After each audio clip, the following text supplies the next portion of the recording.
Akatambi kano kafunye attention ku mikutu egy'enjawulo. Omwami oyo nga w'omulaba abadde akutte ekifaananyi kya Bobi Wine nga akiwanise waggulu.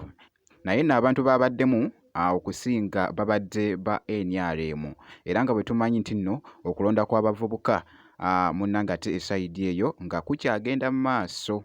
Ngenda kubeera nga nkakuzannyiramuko okuva we katandika paka we kakoma. Ate nga mu maaso awo nina omuyimbi King Saha ate bw'abadde akakasa munnange ate omu ku bakameramaani ab'omukulu munnange ate Bobi Wine esayidi eno naye nno yeesimbyewo bannange. Ngenda kubeera nga mbikubuulirako mu maaso awo. Ate kw'ossa n'omukyala munnange ate nina Rose bannange alaze amaanyi. Bampita Jaminati nsinzira ku Jaminati Yugi kansuke nkutegeezeko akatambi kano. Kakati nno akatambi kano munnange naye okusinziira wali engeri gy'abadde akiwanikamu kaawo actually ndowooza ndabye nga poliisi nga temukutteeko munnange naye mu kusembayo awo abadde akikutte awo nno ye alaze nti nno afiira munnange ate ku Bobi Wine bannange. Abantu labika emitima munnange gyakalubira ddala era ng'abadde mugumu nnyo nga bw'okiwulira kubanga ndabye awo poliisi nga ndaba temukwatako naye mu vidiyo awo ng'eggwako muganda wange kansooke nkakuwe ate ndyoke nkomewoko mu maaso awo.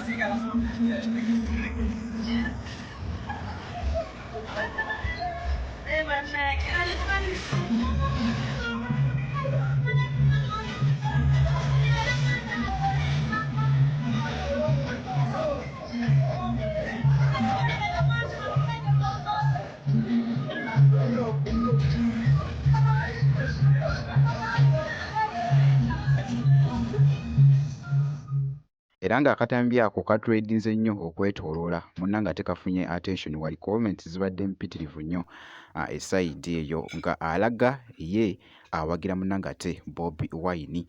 Omuyimbi munnange ate King Saha omwana mulenzi munnange ate Motive Kasagga era nga abadde yatuuse dda ew'omwana mulenzi munnange ate King Saha wali n'amukubiramu cow drop. Jjukira nti n'omwana mulenzi oyo ali omu ku banene bakameramaani oba munnange ate mikwano gya Bobi Wine era nga naye yeesimbyewo munnange ate ku kya kansala munnange ate mu Kawempe North esayidi eyo. Omwana mulenzi waali abadde musanyufu awo. Sajja ngono Motive ndi musanyufu nnyo nti atandise olugendo lw'ebyobufuzi. Motive smart guy, Motive intelligent guy, ate Motive is a connecting guy. Era omwana asobola okuconnectinga naye mugenda mufuna mukisa nene nnyo omukalubirize buli kimu mu mutume mutiko obulungi Motive ono akogere ddala naye musajja muwulize era kimanyi mulomuliraanye mufuna ku bulungi bwe kyakabi mu Motive. The sky is the limit for you. Keep humble, keep connecting and keep light. Salutation. Naye nga byebyo munnange nga bw'olabye akatambi ako omwana mulenzi munnange ate King Saha ng'ali mukakasa ate omwana mulenzi oyo munnange ate Motive.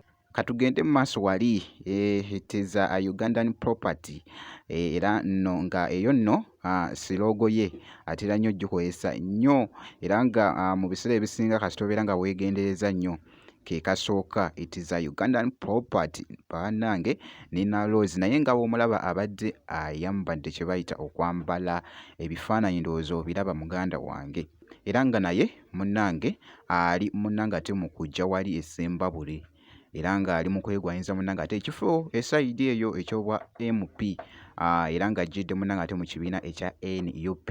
Mwana muwala munnange ate nina Rose nga yakamala okuweerezinga oluyimba lwe nga kuliko ne vidiyo woman oba omukazi nga yakamala munnange ate okuweerezinga oluyimba olwo woman era ng'ebifaananyi bino abadde ayolekezaako wali ebigambo n'agamba nti nno wali nti omukazi teyatondebwa kukola mulimu gumu gwokka. Agambye nti nno nedda munnange n'okkulembera asobola n'okyusa munnanga ati ensi.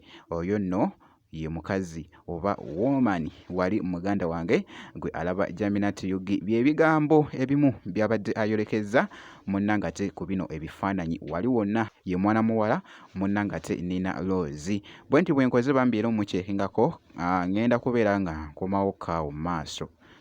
Kakasa nti no vidiyo ogimpeera like kw'ossa ate n'okusubscribinga kasita obeera nga